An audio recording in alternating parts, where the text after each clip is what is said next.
میرے بھائیوں بتلائیے ان سب کا جڑ کون ہے، ان سب کا بنیاد کون ہے، اس کا بیج کس نے بویا؟ میرے بھائیوں وہ تو ہم اور آپ ہیں۔ یاد رکھیے آپ کے اس عمل کے کرنے کی وجہ سے آگے جتنے بھی مظالم ہوں گے، جتنے بھی قتل و غارت بھی ہوں گے، جتنے بھی خون ڈرامہ یا جتنے بھی فسادات ہوں گے، میرے بھائیوں ان سب کا بوجھ آپ کے سر ڈالا جائے گا۔ آپ تو دنیا سے چلا جائیں گے لیکن آپ کے کندھے پر، آپ کے پیشانی پر میرے بھائیوں وہ تھپا رہ جائے گا اور آپ کے لیے وہ گناہ جاریہ کی شکل اختیار کر لے گی۔ اسی لیے ہمیں اپنے والے اولاد کے ساتھ عدم مساوات نہیں بلکہ مساوات، انصاف، برابری کا معاملہ کرنا ہے۔ میرے بھائیوں شریعت نے تو کہا ہے کہ اگر 4 بچے ہیں ان میں سے کوئی بوکا کوئی لنگڑا ہے تو میرے بھائیوں کوئی چالاک کوئی ہوشیار ہے تو ان کو بھی وہی حق ملے گا جو ہوشیار کو ملتا ہے، یعنی شریعت نے دیا ہے۔ اور میرے بھائیوں یہ کوئی انسانی حدود نہیں ہے جو انسان کی طرف سے مقرر کیا ہے ہم اسے ٹال دیں گے، اسے بدل دیں گے، اس میں ترمیم کر دیں گے۔ یاد رکھیے قرآن کہتا ہے للرجال نصیب مما اکتسبوا وللنساء نصیب مما اکتسبن، کہ مردوں کے لیے بھی ان کے والدین کے اور ان کے قریبی رشتہ داروں کے مال میں حصہ ہے، اور اسی طرح عورتوں کی بھی، بیٹیوں کی بھی، بہنوں کی بھی ان کے مال میں، ان کے جائیداد میں جو والدین ہیں اور قریبی رشتہ دار ہیں ان کا بھی حصہ ہے۔ میرے بھائیوں اگر آپ ظلم کرتے ہیں، آپ بہنوں کو وراثت سے محروم کرتے ہیں یا کسی بیٹے کو آپ زیادہ دے دیتے ہیں تو گویا کہ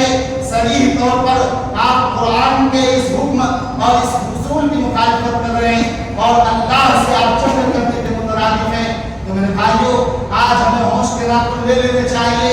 اور جو اولاد پر دوسرا ظلم ہونے والا ہے وہ یہ کیریئر اور تعلیم کے انتخاب کے سلسلے میں۔ میرے بھائیوں آج ہم تھوڑے سے اپنی معاشرتی نام نہاد اور عزت اپنی شیخی بڑھانے کے لیے اپنے اولاد پر ایسی تعلیم اور ایسے کیریئر کا بوجھ ڈالتے ہیں حالانکہ وہ جن کا اہل ہی نہیں تھا۔ میرے بھائیوں آج عام طور پر دیکھا جاتا ہے کہ معاشرے میں سر اٹھانے کے لیے اپنے بچوں پر میڈیکل، انجینئرنگ جیسے پروفیشنل کیریئر ان کے اوپر ڈال دیا جاتا ہے، حالانکہ وہ بچہ اس قابل نہیں ہوتا ہے کہ وہ اس کا بوجھ سنبھال سکے، وہ اس کام کو انجام دے سکے۔ میرے بھائیوں اب ایک بچہ ایک اچھا استاد بن سکتا تھا، ایک تاجر اچھا بن سکتا تھا، ایک ہنرمند بن سکتا تھا، لیکن ہم نے اپنی خواہشات، اپنے نام نہاد کے لیے میرے بھائیوں اپنی جو دلی خواہش ہے وہ ہم نے ان پر تھوپ دیا، جس کی وجہ سے ان کی پوری شخصیت مسخ ہو گئی۔ نہ تو وہ بن سکا جس کے وہ قابل تھا، جس کے اہل تھا، اور نہ ہی وہ بن سکتا ہے جو آپ نے ان کے اوپر تھوپا ہے۔ میرے بھائیوں یاد رکھیے ہمیں اس سلسلے میں اپنے اولاد کو دیکھنا ہے، ہمیں پرکھنا ہے کہ اس کا رجحان، اس کی دلچسپی، ان کی صلاحیت، ان کا مزاج کیا کہہ رہا ہے، پھر ہم انہی کے مطابق فیصلہ کریں گے۔ میرے بھائیوں یاد رکھیے اگر ہم ان پر اپنی طرف سے کوئی پڑھائی یا کوئی کیریئر بوجھ ڈالتے ہیں تو یاد رکھیے کل قیامت کے دن اللہ کی عدالت میں آپ کے گریبان پکڑا جائے گا اور وہی بیٹا کہے گا اے اللہ ذرا ان سے پوچھئے میری کیا غلطی تھی جو مجھے اس نے ڈاکٹر بننے کے لیے، انجینئر بننے کے لیے مجبور کیا تھا، حالانکہ میں تو اس لائق ہی نہیں تھا۔ میرے بھائیوں اللہ نے اس انسان میں 147 کروڑ سے ہندوستان میں پیدا کیا ہے، آپ دیکھیں گے تو ہر ایک کو اللہ نے مختلف صلاحیتوں سے بنایا ہے۔ کسی کے اندر تجارت کی صلاحیت ہے، کسی کے اندر کوئی ہنر کی صلاحیت ہے، کوئی ایک ٹیچنگ کر سکتا ہے، کوئی ایک اچھا کسی دوسرے میدان میں خدمات انجام دے سکتا ہے۔ میرے بھائیوں دنیا تو اسی طرح چلتی ہے اور اللہ تبارک و تعالیٰ کو یہ کائنات کو چلانے والے ہیں، چنانچہ اس کائنات کو چلانے کے لیے ہر ایک کے اندر الگ الگ طرح کی مختلف صلاحیتوں سے نوازا ہے، لیکن میرے بھائیوں ہم ان کے اوپر ظلم زیادتی کرتے ہیں۔ پہلا ظلم یہ کہ ہم اپنے اولاد کے ساتھ عدم مساوات، ناانصافی کرتے ہیں، برابری کا معاملہ نہیں کرتے ہیں، ایک بیٹے کو زیادہ زمین لکھ کر دے دیتے ہیں، دوسرے تیسرے چوتھے بیٹے کو ہم محروم کر دیتے ہیں، اور دوسرا یہ ہے کہ اپنے بچوں پر تعلیم اور کیریئر کے سلسلے میں اپنی منچاہا ان پر बोझ डाल देते हैं। और मेरे भाइयों, तीसरा ये कि हम अपने बच्चों के लिए, हम अपनी औलाद के लिए दुनिया का तो बड़ा फिक्र करते हैं, उनके लिए बड़े बड़े मोहल्लात बनाते हैं, बड़ी बड़ी बिल्डिंगें बनाते हैं, बड़े बड़े इमारत बनाते हैं, लेकिन मेरे भाइयों हम उनके दीन से, हम उनकी जो दीनी तरबियत है, हम उनसे बिल्कुल गाफिलत बरते हुए हैं और हम उनसे गाफिल हैं। मेरे भाइयों, याद रखिए, कल क़यामत के दिन वही बच्चा आपका गिरेबान पकड़ कर कहेगा, ऐ अल्लाह, जरा पूछिए, इसने मुझे दुनिया की हर चीज दिया, हर ऐशो-आराम की चीज दी, लेकिन जो जरूरी चीज थी, जिसके लिए आपने हमें पैदा किया था, उस चीज से महरूम रखा, उस चीज से दूर रखा। मेरे भाइयों, याद रखिए, अभी वक्त है अपने आप को संभालने की, अपने आप को बनाने की, अपनी तलाफी और माफी मांगने की। मेरे भाइयों, ये 3 जुल्म थे जो औलाद के सिलसिले में आमतौर पर वालिदैन करते हैं। मेरे भाइयों, हमने पिछले हफ्ता बयान किया था साइबर बुलिंग, यानी हम डिजिटल आज के इस ऑनलाइन प्लेटफॉर्म के दौर में दूसरे के ऊपर किस तरह के जुल्म करते हैं। मेरे भाइयों,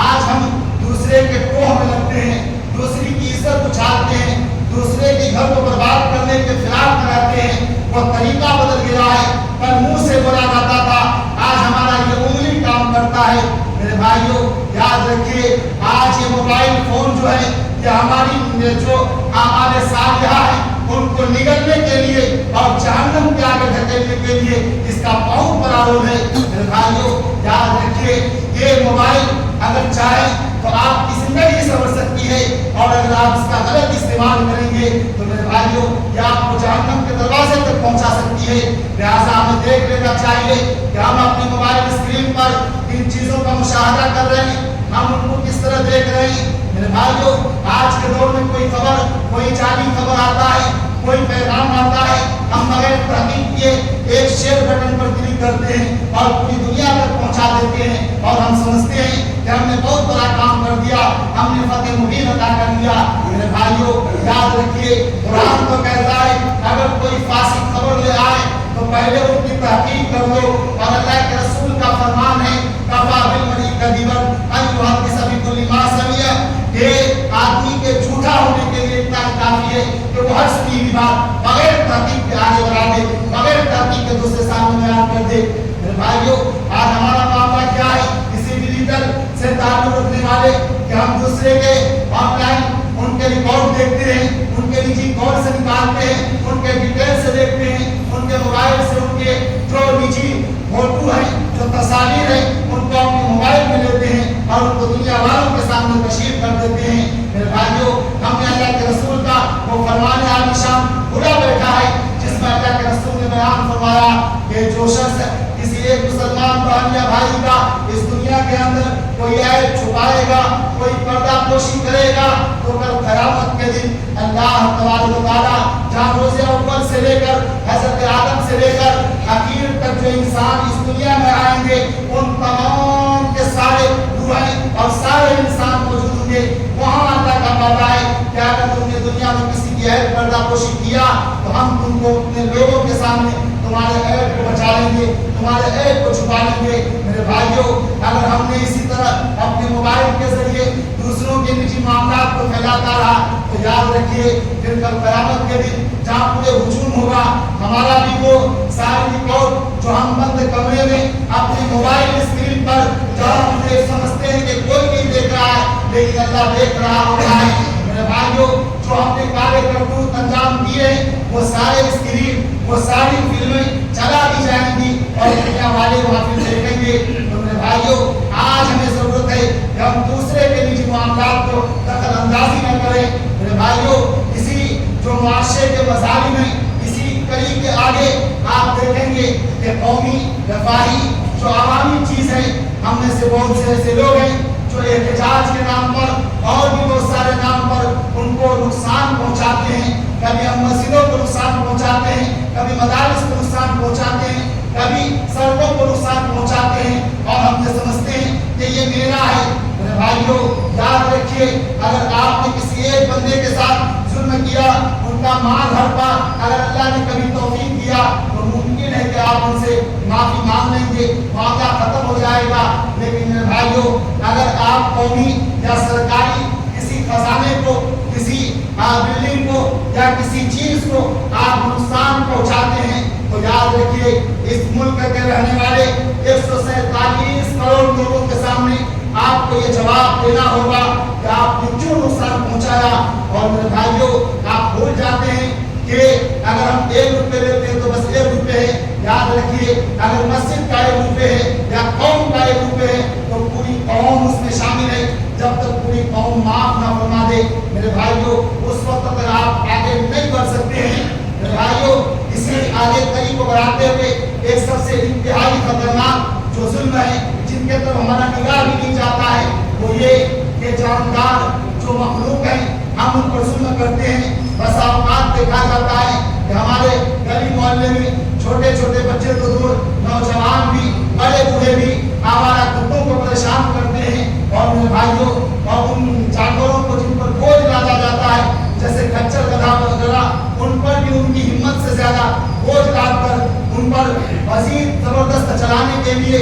चाबुक से मारा जाता है और उनके ऊपर जुल्म किया जाता है। मेरे भाइयों, याद रखिए ये वो जुल्म है जिनके तरफ हमारा और आपका सहन भी नहीं जाता है। बहरहाल चूंकि वक्त की किल्लत है, इसलिए मैं अपनी बात यहीं पर खत्म करता हूँ और अल्लाह से दुआ करता हूँ कि अल्लाह तबारक व तआला हमें कहने सुनने से ज्यादा इन तमाम